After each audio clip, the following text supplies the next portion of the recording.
Preparation of hydrogen. Hydrogen को prepare करने का बेटा दो मेथड्स है, एक लैब मेथड्स, एक कमर्शियल मेथड। सबसे पहले हम लोग डिस्कस करेंगे लैब मेथड्स।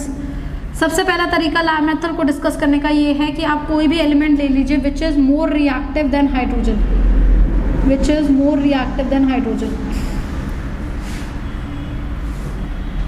जो भी हाइड्रोजन से ज़्यादा रिएक्टिव है वो एलिमेंट ले लीजिए, उसे ट्रीट कर दीजिए डाइल्यूट एसिड के साथ, डाइल्यूट लेट्स से HCl के साथ ट्रीट करा तो मुझे मिलेगा zinc chloride plus hydrogen gas will be evolved. तो जिंक मैंने इसलिए यूज़ करा क्योंकि जिंक हाइड्रोजन से ज़्यादा रिएक्टिव है, hence zinc can displace hydrogen from its solution. Similarly zinc को डाइल्यूट H2SO4 के साथ भी अगर आप ट्रीट करते हैं तो आपको मिलता है जिंक सल्फेट बेटा and hydrogen gas. And whenever you write these reactions in your school, make sure that you balance it. And when you write in need, there no need to balance it. Just to remember the products. तो इसलिए मैं सिर्फ products बताऊंगी. Balancing is your goal. You have to do it. Zinc को अगर मैं dilute nitric acid के साथ भी ट्रीट करती हूँ, जनरली मुझे वेरी डाइल्यूट नाइट्रिक एसिड के साथ मुझे zinc nitrate plus hydrogen gas मिल जाता है बेटा, वेरी डाइल्यूट नाइट्रिक एसिड के साथ। मतलब in general the point is कि मुझे डाइल्यूट एसिड यूज़ करना है और मुझे एक ऐसा एलिमेंट यूज़ करना है जो ज़्यादा रिएक्टिव हो, किससे? हाइड्रोजन से। If not this you can take sodium also, sodium को भी डाइल्यूट H2SO4 के साथ ट्रीट कर दो, आपको यही मिलेगा Na2SO4 plus hydrogen gas is liberated because sodium is also more reactive than hydrogen. But you cannot use copper या कोई और एलिमेंट जो कि हाइड्रोजन से लेस रिएक्टिव, जैसे copper is less reactive than hydrogen, then if you reacted there will be no reaction, hydrogen नहीं मिल सकता मुझे क्योंकि ये हाइड्रोजन को डिस्प्लेस नहीं कर पाएगा। ठीक है, अगर आप कोई ऐसे एलिमेंट यूज़ करें जैसे कि जिंक है बेटा, तो जिंक क्योंकि एम्फोटेरिक ऑक्साइड्स बनाता है जो एसिड और बेस दोनों के साथ रिएक्ट करते हैं, इसलिए जिंक को बेस के साथ भी हम रिएक्ट करा सकते हैं NaOH के साथ। लेकिन बेस के साथ जब कराते हैं तो हमें मिलता है बेटा sodium zincate plus hydrogen gas. हाँ जी, क्योंकि copper is less reactive than hydrogen, copper is less reactive than hydrogen.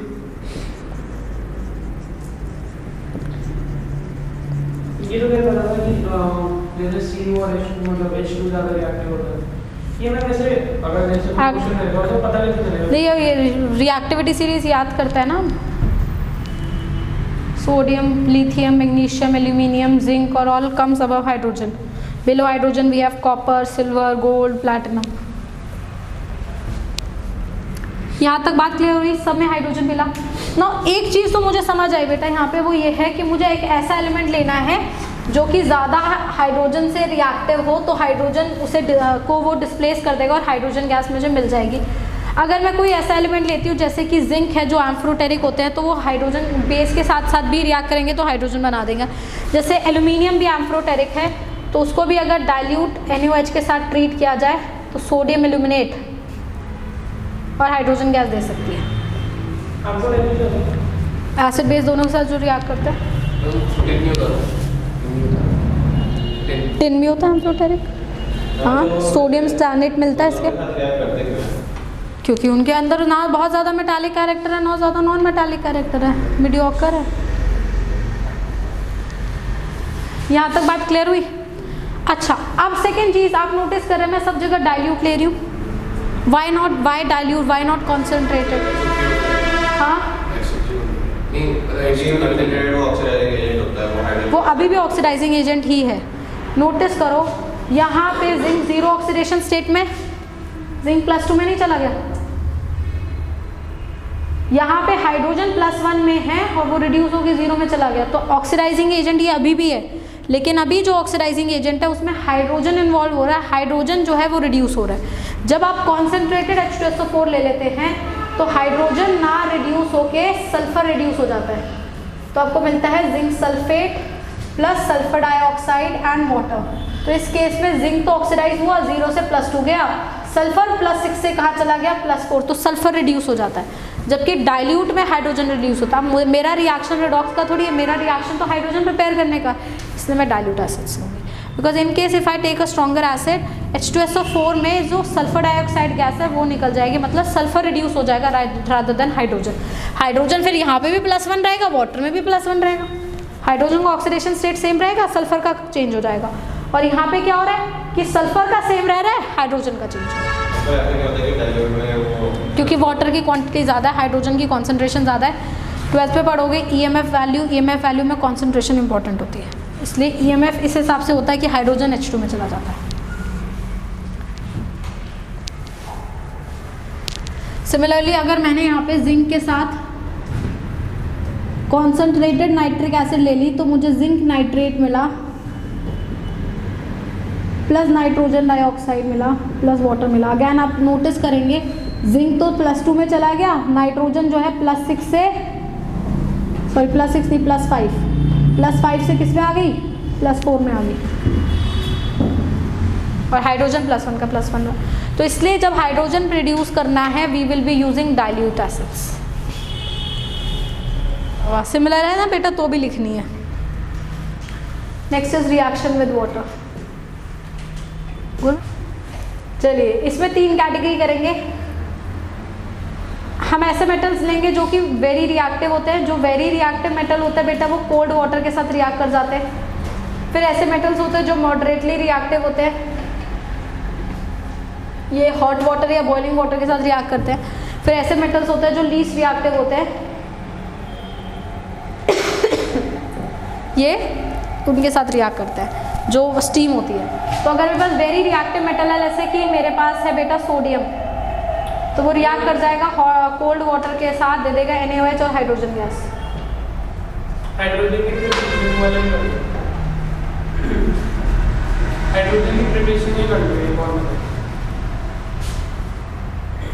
Magnesium अगर है फिर अगेन वही magnesium hydroxide, hydrogen gas cold water के साथ ही। पर मॉडरेटली रिएक्टिव है जैसे कि जिंक, तो वो हॉट वाटर के साथ रिएक्ट करेगा, बॉइलिंग वाटर के साथ, और दे देगा zinc hydroxide plus hydrogen gas. Least reactive है जैसे कि आयरन, तो वो स्टीम के साथ रिएक्ट करता है बेटा, और स्टीम के साथ रिएक्ट करके ऑक्साइड बनाता है Fe3O4 का और हाइड्रोजन गैस इवॉल्व करता है। तो कमर्शियल मेथड जो है प्रिपरेशन का वो है इलेक्ट्रोलाइसिस के थ्रू। हम लोग इलेक्ट्रोलाइसिस करते हैं, हेडिंग डालेंगे कमर्शियल प्रिपरेशन। हाइड्रोजन में सबसे इंपॉर्टेंट प्रिपरेशन आती है बेटा इलेक्ट्रोलिसिस की। हम इलेक्ट्रोलिसिस ऑफ ब्राइन सोल्यूशन करते हैं। अब 2-3 चीज़ें समझनी है। What do you mean by brine solution? Has anybody know here what is brine solution? Salt water solution. Any idea? और किसी को कुछ पता है? वो सही बोल रहा है। Brine solution is aqueous NaCl solution. अब जैसे कि हमें ये पता है कि इलेक्ट्रोलाइसिस में आयंस ब्रेक करते हैं, एक आयन कैथोड पे जाता है, एक आयन एनोड पे जाता है।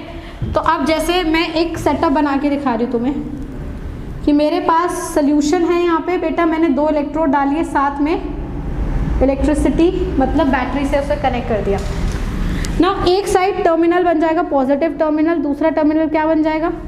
Negative terminal. मैंने सोल्यूशन किसका लिया है? Aqueous NaCl। एक्वस मतलब H+ आएंगे, OH- होंगे, NaCl मतलब Na+ होंगे और Cl- होंगे। चारों सोल्यूशंस आयंस प्रेजेंट रहेंगे सोल्यूशन में। जब इलेक्ट्रोलाइसिस होता है बेटा तो कैटायंस जाते हैं कैथोड पे, एनायंस जाते हैं एनोड पे। तो ए के साथ याद रखेंगे। कैटायंस कहाँ जाते हैं? कैथोड पे। एनायंस कहाँ जाते हैं? एनोड पे। कैथोड पे कैटायन आते हैं। कैटायन कौन से हैं मेरे पास? दोनों। एनोड पे एनायंस आते हैं। कौन से एनायंस है मेरे पास? दोनों। OH नेगेटिव आयंस भी हैं, Cl नेगेटिव आयंस भी हैं। तो कैथोड पे H+ आएगा और Na+ आएगा, और एनोड पे OH- आएगा और Cl आएगा। अब इन दोनों में से इलेक्ट्रोलिसिस में पार्टिसिपेट कौन करेगा? That is a point. तो पार्टिसिपेट करने के लिए हम देखते हैं डिस्चार्ज पोटेंशियल। ये थोड़ा इंपॉर्टेंट है। क्यों? इसकी डिटेल मैं आपको बाद में दूंगी, ज़्यादा नहीं पढ़ना, क्योंकि इलेक्ट्रोलिसिस का एक कंप्लीट चैप्टर है क्लास 12th में जिसमें हम पढ़ेंगे। अभी मैं बस उतना बताऊंगी जितना हाइड्रोजन से रिलेटेड है। तो ऐसा होता है बेटा, जिसका डिस्चार्ज पोटेंशियल कम होता है, जिसका DP कम होगा, वो जाएगा इलेक्ट्रोड पे। ये बात क्लियर हुई? जिसका डीपी कम होगा वो जाएगा। तो कैटाइंस में सबसे ज़्यादा डीपी होता है एस ब्लॉक एलिमेंट्स का, फिर H प्लस का कम होता है थोड़ा, और डी ब्लॉक एलिमेंट्स का डीपी सबसे कम होता है। और एनाइंस में सारे एनाइंस ले लो, चाहे सल्फेट लो, चाहे नाइट्रेट लो, कोई भी एनाइन एटसेट्रा सारे ले लो, सबका ज़्यादा होता है OH से। OH से कम कम किसका होता है? Cl माइनस का होता है। तो अगर मेरे पास H प्लस और Na प्लस है, जो S ब्लॉक है और H प्लस है, इन दोनों में से कंपेयर करूंगी तो डीपी कम किसका है बेटा? H प्लस का, तो H प्लस जाएगा। एनाइंस में OH और Cl में से कंपेयर करूंगी, डीपी कम किसका है? Cl का, Cl जाएगा। मतलब एनोड और कैथोड पे जब रिएक्शन लिखनी होगी तो H प्लस और Na प्लस में से कौन जीतेगा? H plus. OH माइनस और Cl माइनस में से कौन जीतेगा? Cl। ये बात क्लियर हुई? अब जब कैथोड पे H प्लस जाएगा तो H प्लस बेटा पानी की फॉर्म में ही जाता है, H प्लस खुद H प्लस जनरेट नहीं करता, ठीक है? तो वो पानी की फॉर्म में जाता है, तो पानी का H प्लस जाएगा और क्या देगा? H2 gas. पानी का OH नेगेटिव नहीं जाएगा तो एज इट इज मुझे मिल जाएगा। रिएक्शन को बैलेंस कर देते हैं and you will see I will get hydrogen gas at the cathode. इसको बैलेंस कैसे करना है फिर से समझ लो, क्योंकि रिएक्शन की बैलेंसिंग या तो बैठ के रटोगे, उससे अच्छा समझ लो कि मैंने क्या बोला, H प्लस जाएगा, पर H प्लस खुद नहीं जाता। H प्लस किसकी फॉर्म में जाता है? वाटर की फॉर्म में जाता है। वाटर में H प्लस और OH दोनों होते हैं। H प्लस वाटर का हाइड्रोजन गैस दे देता है, OH minus as it is मुझे मिल जाता है क्योंकि वो रिएक्ट ही नहीं कर रहा है। फिर मैं रिएक्शन को बैलेंस कर दूंगी और इलेक्ट्रॉन लगा दूंगी। और एनोड पे कौन जाता है बेटा? Cl माइनस, मतलब Cl माइनस जाएगा, Cl2 गैस प्रोड्यूस कर देगा। And this is the product of electrolysis of brine solution. तो इलेक्ट्रोलिसिस ऑफ ब्राइन सोल्यूशन अगर हम करेंगे तो कैथोड पे मुझे हाइड्रोजन गैस मिल जाएगा जो मुझे चाहिए, और एनोड पे मुझे कौन मिल जाएगा? Chlorine gas. Point number 1 to understand. अगर क्वेश्चन ये आ गया कि इनमें से किसका इलेक्ट्रोलिसिस हाइड्रोजन देगा, तो मुझे अपने दिमाग में एक चीज़ रखनी है कि मुझे क्योंकि सिर्फ हाइड्रोजन चाहिए, तो जिसका डिस्चार्ज पोटेंशियल कम होता है वो जाता है। मतलब कैटायंस कोई भी हो सकता है, बस डी ब्लॉक करना हो, क्योंकि अगर डी ब्लॉक और H प्लस में से कंपेयर करेंगे तो कौन जीतेगा? D block. कोई भी कैटायन ले लो, मतलब KCl ले लो, NaCl ले लो, K2SO4 ले लो, Na2SO4 ले लो, मतलब S ब्लॉक का कैटायन लो, डी ब्लॉक का कैटायन मत लो, मतलब CuCl, CuSO4 टाइप सोल्यूशंस मत लो, क्योंकि इसमें जो कैटायन आएगा वो कुछ किसका आएगा? डी ब्लॉक का। तो जब डी ब्लॉक और H प्लस में से कंपेयर करेंगे तो कौन जाएगा? डी ब्लॉक, और हाइड्रोजन गैस मुझे नहीं मिल पाएगी। तो the only logic is since you want to produce hydrogen, anode पे भाड़ में जाए ना, जो मर्जी मिलता रहे, एनोड से मुझे क्या लेने देना? मुझे ऑक्सीजन मिले, मुझे क्लोरीन मिले, मुझे सल्फर मिले, कुछ ना मिले, I don't care. What I care is I should get hydrogen. तो हाइड्रोजन जाने के लिए मतलब कैथोड पे कंट्रोल करना है, कैथोड की रिएक्शन पे कंट्रोल करना है। तो बस इतना समझो कि कोई भी कैटायन होना चाहिए पर वो S ब्लॉक का होना चाहिए, क्योंकि डी ब्लॉक का कैटायन होगा तो वो हाइड्रोजन नहीं देगा। यहाँ तक बात क्लियर हो रही है? Next is electrolysis of water.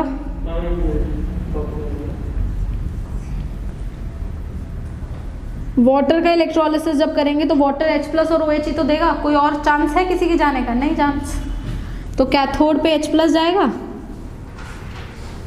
मतलब वही वाटर वाला रिएक्शन लिखो। कैथोड पे वाटर वाला रिएक्शन ये लिखा, 2 electron plus 2 water give H2 plus 2 OH minus.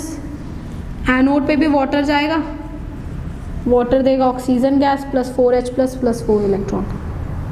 तो this is the electrolysis of water which will give you hydrogen gas also and oxygen gas also.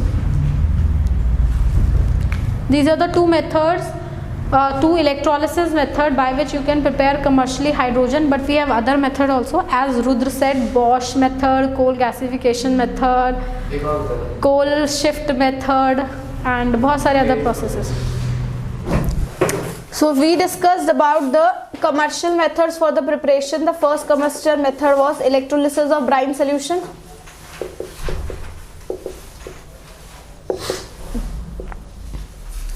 ये हमने कर लिया था। सेकेंड कमर्शियल मेथड क्या था प्रिपरेशन का? Electrolysis of water. ये दोनों हमने प्रोसेस कर लिए थे, दोनों ही प्रोसेस से हमें क्या मिलता है बेटा? Hydrogen gas. The third and the important process is Bosch process. इसमें देखो हम लोग क्या करते हैं, ध्यान से सुनेंगे। हम लोग कोक लेते हैं, कार्बन या कोक लेते हैं, और उसमें हम लोग स्टीम पास करते हैं। Water in heated temperature, steam. Then what happens is I get a mixture of carbon monoxide and hydrogen gas. Carbon monoxide और हाइड्रोजन गैस के मिक्सचर को बेटा बोला जाता है वाटर गैस, या फिर दूसरा नाम हम इसे जो दे सकते हैं वो होता है बेटा सिन गैस या फिर सिंथेटिक गैस. क्यों? क्योंकि this is basically because it is used in production of methanol.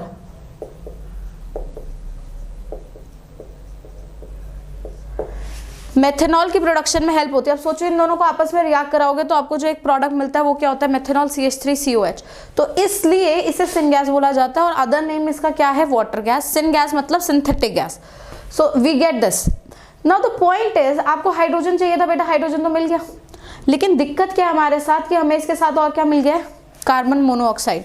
ना कार्बन मोनोऑक्साइड और हाइड्रोजन को आप सेपरेट नहीं कर सकते. क्यों? क्योंकि दोनों ही गैस है, दोनों ही इवॉल्व हो रही है और दोनों ही कलरलेस है. हाउ डू यू नो कि हाइड्रोजन है या कार्बन मोनोऑक्साइड, राइट? बट क्योंकि मुझे चाहिए सिर्फ hydrogen, I don't need carbon monoxide. So what I do is I am going to separate carbon monoxide from hydrogen.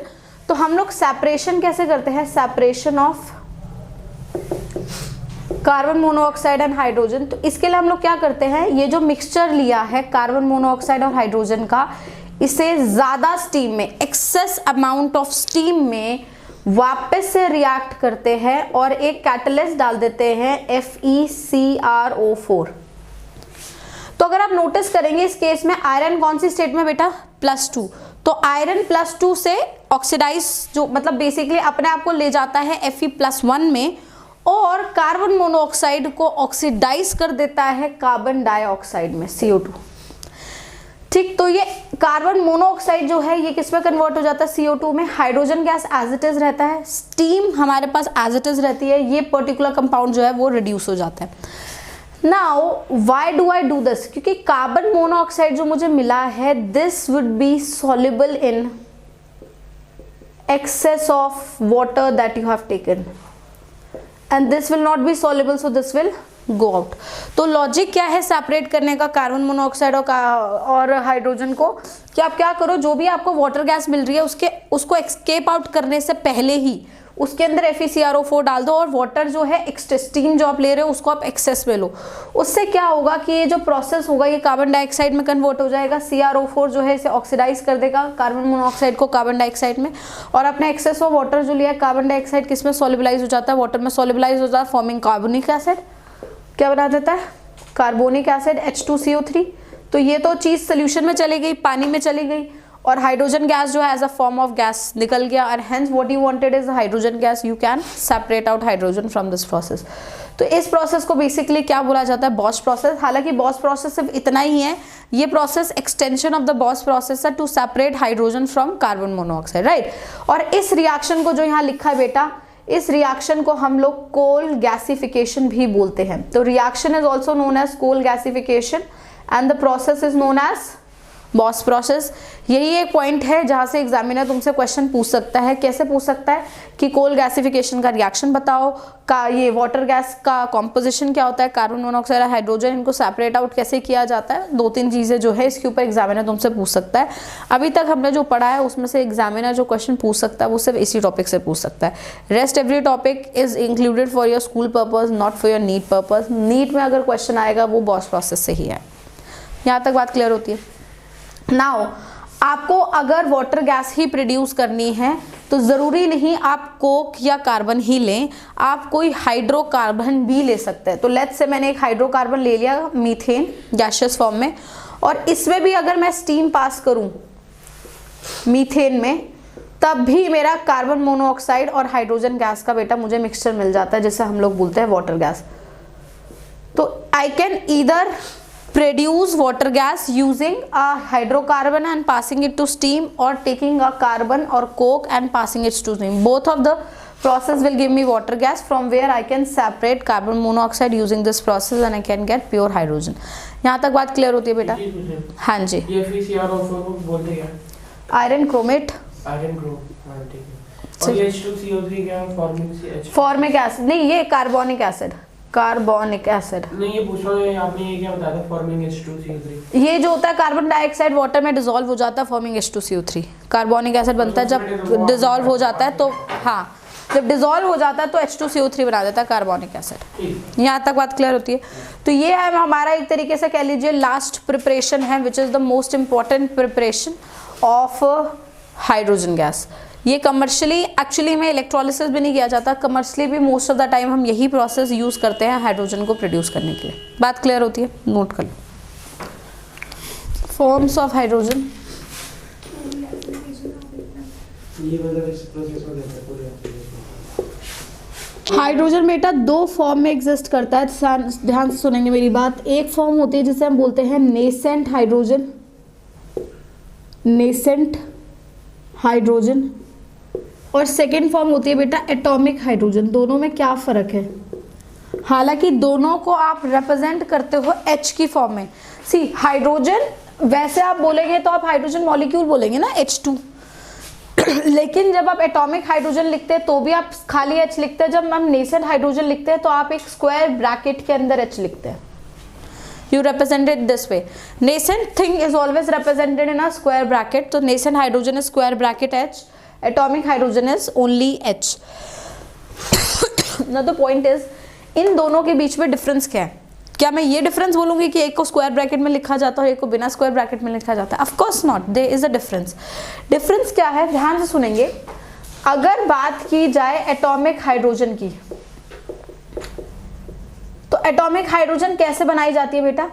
Hydrogen का molecule लिया जाता है H2, इसमें हाई टेम्परेचर पे खूब सारी एनर्जी दी जाती है, या फिर इलेक्ट्रिक आर्क की प्रेजेंट में काफ़ी ज़्यादा एनर्जी दी जाती है और हाइड्रोजन के एटम्स को ब्रेक कर दिया जाता है, and you get 2 hydrogen atoms, and this atom that you get is known as a atom of hydrogen और एटॉमिक हाइड्रोजन। तो एटॉमिक हाइड्रोजन क्या होता है बेटा? Atomic hydrogen is nothing but the atom of hydrogen, right? तो this is nothing but atom of hydrogen. Did you get the point? तो atom of hydrogen is known as a atomic hydrogen. यहाँ तक बात clear होती है। और atomic hydrogen को produce करने के लिए जैसे मैंने बोला कि हाई टेम्परेचर या फिर इलेक्ट्रिसिटी की ज़रूरत होगी। ऐसा क्यों होगा? बिकॉज H2 मॉलिक्यूल जो है इसमें hydrogen has very small size, so bond dissociation energy of H2 is quite high. भाई हाइड्रोजन का साइज बहुत छोटा है और हाइड्रोजन का बॉन्ड जो होगा HH के बीच का बॉन्ड जो होगा उसकी एनर्जी बहुत ज़्यादा होगी ब्रेक करने के लिए। जब तक आप उसे ब्रेक नहीं करोगे आपको एटॉमिक हाइड्रोजन्स नहीं मिलेंगे, इसलिए आपको काफ़ी ज़्यादा हाई टेम्परेचर देना पड़ता है या इलेक्ट्रिसिटी देनी पड़ती है, तो जाके आपको एटॉमिक हाइड्रोजन मिलता है। यहाँ तक बात क्लियर है? तो एटॉमिक हाइड्रोजन को प्रोड्यूस करना is not a easy task, you have to give a lot of temperature और इलेक्ट्रिसिटी। तो इसका मतलब atomic hydrogen is produced by breaking the HH bond of hydrogen with electricity और high temperature। तो पहली चीज तो ये हो गई।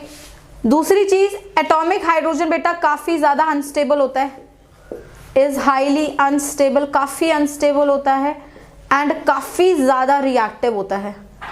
तो अगर मैं इस रिएक्शन को, अब एक बात सोचो, सीधी सी बात है भैया, बॉन्ड तोड़ने के लिए एनर्जी आपको देनी पड़ेगी, तो प्रोसेस आपका क्या हो जाएगा? Endothermic in nature.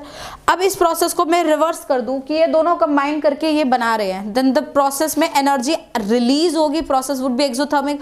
और कभी भी किसी भी रिएक्शन में एनर्जी रिलीज होती है तो मैं बोलूँगी रिएक्शन उस डायरेक्शन में क्या हो रहा है? फॉरवर्ड डायरेक्शन में जा रहा है। तो यही चीज़ मैं बोला चाह रही हूँ कि एटॉमिक हाइड्रोजन काफ़ी अनस्टेबल होती है, इसलिए वो जुड़ के H2 वापस से बनाना चाहती है, हैंस ये रिएक्शन बैकवर्ड डायरेक्शन में क्या होगा? एक्सोथर्मिक इन नेचर, और वो काफ़ी रिएक्टिव भी होती है। यहाँ तक बात क्लियर हुई? बट वहीं पे बेटा अगर नेसेंट हाइड्रोजन की बात करी जाए तो नेसेंट हाइड्रोजन जो है this is produced very easily with in the reaction system. Reaction system, जबकि नेसेंट हाइड्रोजन को बनाना उतना ही आसान है जितना एटॉमिक हाइड्रोजन को बनाना डिफिकल्ट है। ये अपने आप प्रोड्यूस हो जाती है किसी भी रिएक्शन सिस्टम के अंदर। अब एक मेरी बात सुनो, एक रिएक्शन हम लोगों ने करी थी लास्ट क्लास में, जिंक रिएक्ट करता है बेटा H2SO4 के साथ, तो हमें देता है zinc sulphate and hydrogen gas, पर टेक्निकली वो हाइड्रोजन नहीं देता, वो मुझे 2 नेसेंट हाइड्रोजन देता है, और वो 2 नेसेंट हाइड्रोजन आपस में रिएक्ट करके क्या बनाती है, हाइड्रोजन गैस। तो नेसेंट हाइड्रोजन किसी भी रिएक्शन में within the reaction system जो है प्रोड्यूस हो जाती है। Now the question that arises to my mind is how do I know कि नेसेंट हाइड्रोजन मिली है, क्योंकि हमें तो हाइड्रोजन गैस ही निकलती हुई दिखती है हमेशा, हम हमेशा हाइड्रोजन गैस को ही ट्रैप करते हैं। Then how do I know कि नेसेंट हाइड्रोजन प्रोड्यूस हुई है? तो इसका लॉजिक ये है कि नेसेंट हाइड्रोजन जो होती है ये act as a good oxidising agent, ये एक गुड ऑक्सीडाइजिंग एजेंट का काम करती है, sorry this act as a good reducing agent. Nascent hydrogen एक गुड रिड्यूसिंग एजेंट का बेटा काम करती है। तो ध्यान से सुने, हमें कैसे पता चलेगा कि नेसेंट हाइड्रोजन मिला है? लेट्स से हमने यहाँ पे KMnO4 का सोल्यूशन लिया है जो कि पर्पल कलर का होता है, ठीक है। Nascent hydrogen good reducing agent है, जबकि hydrogen gas it is not a reducing agent. Hydrogen gas बिल्कुल भी रिड्यूसिंग एजेंट नहीं है। ये इस फैक्ट का हमने इस्तेमाल किया है। कैसे? हमने एक KMnO4 सोल्यूशन लिया, हमने इसके अंदर हाइड्रोजन गैस को बबल किया, हाइड्रोजन गैस कॉन्टिन्यूसली पास करी, तो हमने देखा कि इसका पर्पल कलर डीकलराइज नहीं हुआ, मतलब ये पर्पल है तो पर्पल ही रहा, मतलब नो डीकलराइजेशन ऑफ KMnO4, मतलब KMnO4 के साथ कोई रिएक्शन नहीं हुआ है हाइड्रोजन का। बट जबकि मैं अगर KMnO4 यहां लेती हूं, ठीक है, तो मैंने कहा भैया हाइड्रोजन गैस जो है वो डीकलराइजेशन नहीं कर रहा, तो अभी तो आप हाइड्रोजन गैस डाल रहे हैं बाहर से, अब आप डालिए मत हाइड्रोजन गैस, आप हाइड्रोजन गैस प्रोड्यूस करिए। तो प्रोड्यूस कैसे करेंगे? आपने इस सिस्टम में जिंक प्लस एसिड डाल दिया H2SO4, और जैसे ही मैंने जिंक प्लस एसिड डाला मैंने नोटिस करा KMnO4 सोल्यूशन इज डीकलराइज्ड।